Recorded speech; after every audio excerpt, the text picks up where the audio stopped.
Hi, my name is Michael Shirkin, and welcome to my YouTube channel, Pax Americana, a conversation about world affairs, global conflict, military strategy, and anything else that happens to be on my mind.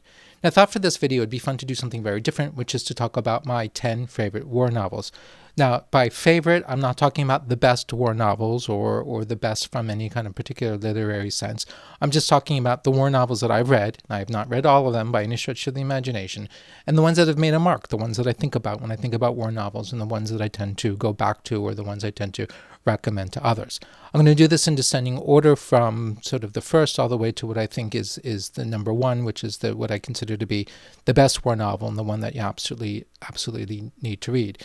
Now, for all of these books, I put links to in the description to either the Amazon to Amazon, where you can buy them if they exist in English, or in, I believe, two of the cases they only exist in French, in which case I put the French Amazon France link. And of course, if you use my links, I get a tiny bit of commission on that. So I strongly would urge you to do that, because that way you support this channel, which I really appreciate. So let's get started. Book number 10 is Luke's book, or Saganne. Fort Saganne is a book that I had not heard of until I was told by not one but two French generals to read it. One of these French generals, by the way, had been a commander of Operation Barkhane. And they said, you got to read this book, because the book to them said a lot about their understanding about Saharan politics, and also about sort of the kind of colonial French army and the way the colonial French army used to operate. So do with that information what you will. But it's a book about a young French officer who served in the Sahara in the years just prior to World War I. He's with local troops. He gets involved with fighting against this one Tuareg warlord. And it's just a great story. And then he ends up in World War I. So it kind of concludes with that. It's a lot like it was turned into a movie by the same name, Fort Saganne, with a young Gérard Depardieu, just Depardieu before he became Gross.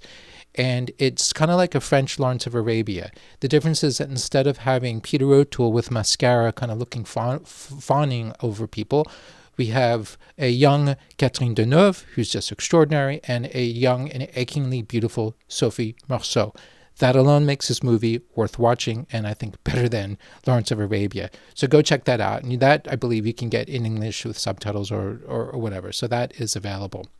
Now, book number 9 is Henri Barbusse's Under Fire, which is the name of the English translation, or Le Feu, which is the French original. Barbusse was a soldier in the French army in World War I. He wrote the book in 1916, so it's fresh on his mind, and that makes it the first novel to come out of World War I. The book is mostly a series of anecdotes, kind of a collection of impressionistic stories about the men that he served with, or rather, it's an imaginary platoon. Allegedly, he based it on his journal, his wartime journal, but he doesn't make any claim for the veracity of any of the stories. And most people consider this to be, it's a novel, it's not a war memoir. But I think part of the value of it is that even though he's maybe making the stories up, or at least certain details about the stories, it reflects his lived experience of the war. There's a freshness to it. There's a first-person aspect to it that I think is very valuable. So you get a sense of sort of the subjective experience of a soldier who actually was there in the front in the French army in 1915, I think, is when most of it takes place. It's a really very good book. Number 8 is something very different. It's Robert Heinlein's book, Starship Troopers, sci-fi classic. I think it was published in 1959. Yes, it was made into a movie recently in the 1990s. The movie's not bad at all. In fact, I think it's actually quite good. The book is better. The book shares a lot more of the main character's feelings, his fears, his subjective experience. The story is a story that's very familiar to us in the sense that it's a young, idealistic man who joins the military. He goes through the sort of obligatory training sequence, right, boot camp and all that, and then he deploys. And he deploys to fight. It's science fiction, right? So this happens sometime in the distant future when humanity is locked in a war with some sort of insect-like alien, that kind of thing.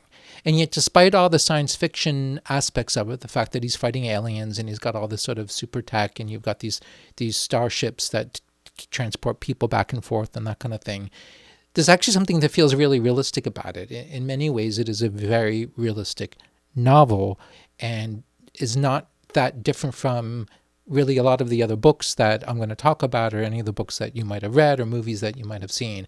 I think it's a really good book. The book has some odd politics to it. It's generally kind of a fairly right-wing thing. You can ignore all that if you want. You can just skim over the sort of the lectures and whatnot. And the book still holds up. It's still worth reading. So it's really very good, and a science fiction classic for a very good reason. It's one of the few books that I've reread several times, and each time I reread it, it holds up. I enjoy it just as much. Book number 7 is Joseph Heller's Catch-22. This book is a classic. In a way, it's not a war novel, even though it takes place, I believe it's about...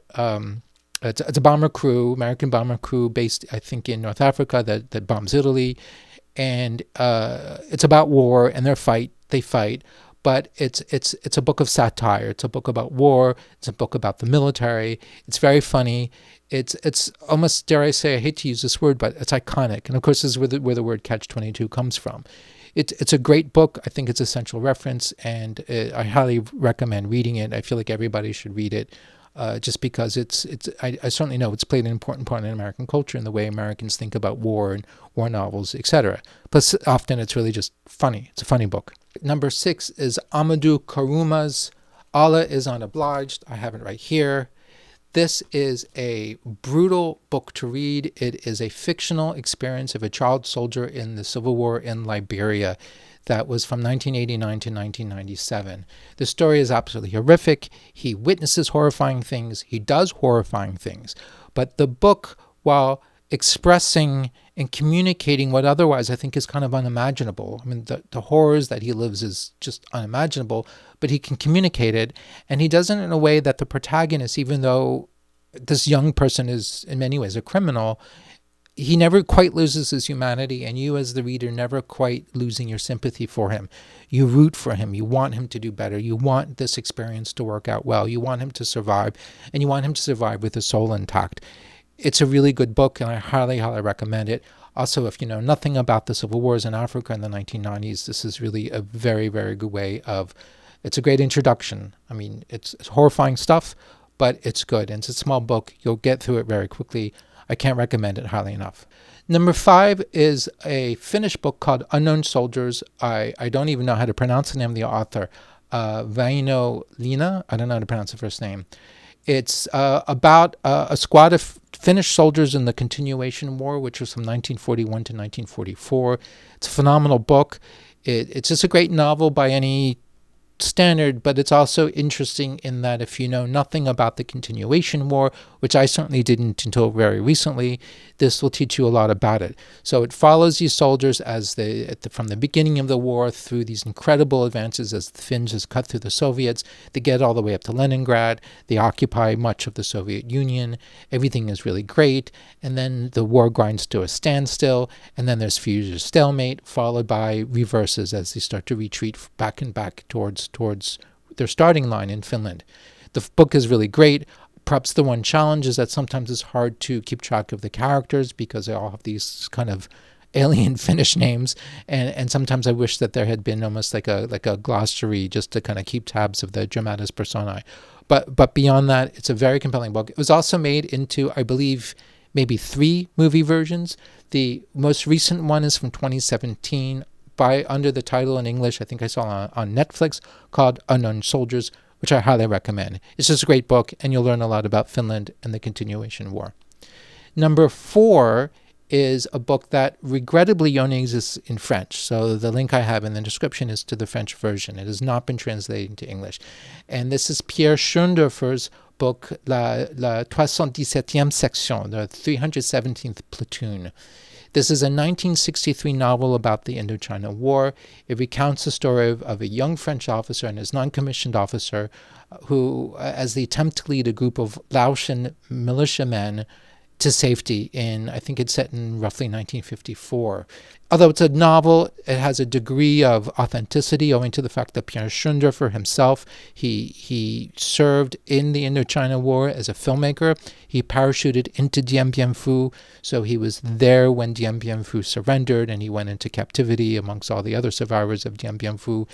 And the book in many ways is sort of an homage to sort of the valor of these young French officers who sacrificed so much and really lived in these extraordinary circumstances and did absolutely extraordinary things.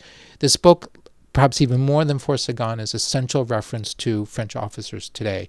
If you happen to know a French officer, ask them about Schoendoerffer and the 317th Platoon, or the 317e Section, and I promise you they have read it. And in 1965, it was turned into a movie. The movie, I believe you can see with English subtitles. The movie is excellent and is one of the best war movies ever made. So these French officers that you talk to, they've either read the book or they've seen the movie, or chances are they've done both. It's just a great book, and the movie is excellent. And again, it's really one of the best war movies I've ever made. It does more than for Saganne. I think it speaks to both the Indochina War and the French imagination, but then also how French officers imagine how French officers served, and the sort of the way, the valor and the courage and the extraordinary, I'm lacking the word, the fortitude that these men really exemplified. And so perhaps more than nostalgia for Indochina or the colonial period, I think we can sense there's an element of hero worship amongst the fans of this book in the modern French military. All that aside, it's just a great book, and the movie's really very good. Number 3 is Vasily Grossman's Life and Fate. It's translated from the Russian. This is an extraordinary novel by the Soviet novelist. It's part 2 of a story that begins with a book called Stalingrad. At least that's the English title. There's a third book which I haven't read. I'm not even sure what the title is, but I really need to. The first book, Stalingrad, actually, if I recall, ends with the beginning of the war. This book, Life and Fate, carries you through the war. It's about a middle-class family from Stalingrad that different members of the family and their friends then experience certain aspects of the war, of the battle. There are phenomenal combat scenes that take place in Stalingrad, but also some of this sort of extended network. They end up in concentration camps and in POW camps or in the Gulag. It's an extraordinarily powerful book. Might be one of the most important books written in the 20th century if you want to understand the sort of all the implications of Stalinist rule, the Stalinist purges, plus what it was like for the Soviet citizens with the German invasion and the war and the concentration camps, etc. It's really very powerful. The book reminded me, while I was reading it, of Tolstoy's War and Peace. Tolstoy's War and Peace, of course, is this epic saga that portrays the Napoleonic Wars and Napoleon's invasion of Russia. And I even thought about including it in this list because in many ways it is a war novel. It's a really very good one. What Vasily Grossman does is this is War and Peace, but for the late 1930s and 1940s of the sort of the Stalinist era in World War II. It's the same kind of epic sweep, only instead of rich aristocrats like we have in War and Peace, in Grossman's novel we have middle-class Russians.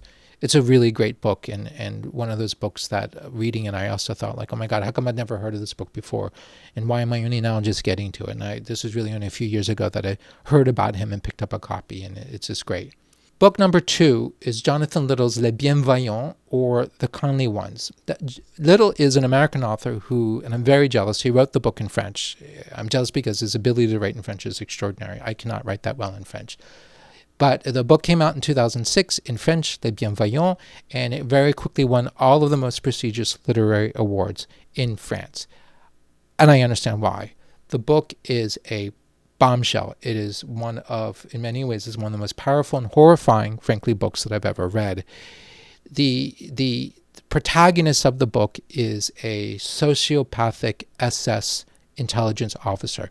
And what the book is basically a fictional memoir by this sociopathic SS officer. And maybe I forgot to mention, he's also a gay sociopathic SS officer, which makes him very convoluted and full of all sorts of contradictions. But he lives through some of the greatest horrors of World War II. He's in Stalingrad, he's in Auschwitz, he sees things, he's part of the Einsatzgruppen, right, that they just sort of slaughtered the way across Eastern Europe. The book, in many ways, is a riff on the Flaubert's novel Éducation sentimentale. In fact, when I was reading it, I kept thinking, oh my God, this is like Éducation sentimentale, only in hell. And I was very gratified to find at one passage that he, in fact, the character, has a copy of Éducation sentimentale in his pocket that he keeps with him always, which is like a wink to the reader saying, yeah, this is Flaubert. So I felt vindicated for making that connection. With Éducation sentimentale, the protagonist, whose name I can't remember, he's this completely self-absorbed young man who's sort of stumbling around Paris, full of romance, full of ambition. And there's this amazing scene where he sort of wanders through the battles of Paris in 1848, and he's almost oblivious to them because he's so self-absorbed.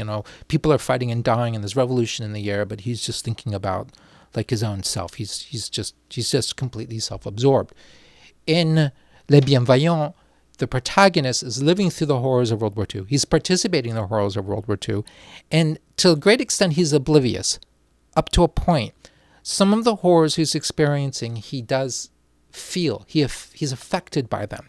For instance, in the book, he always complains that he's nauseated by what's going on, and he feels this incredible nausea. He's always nauseated.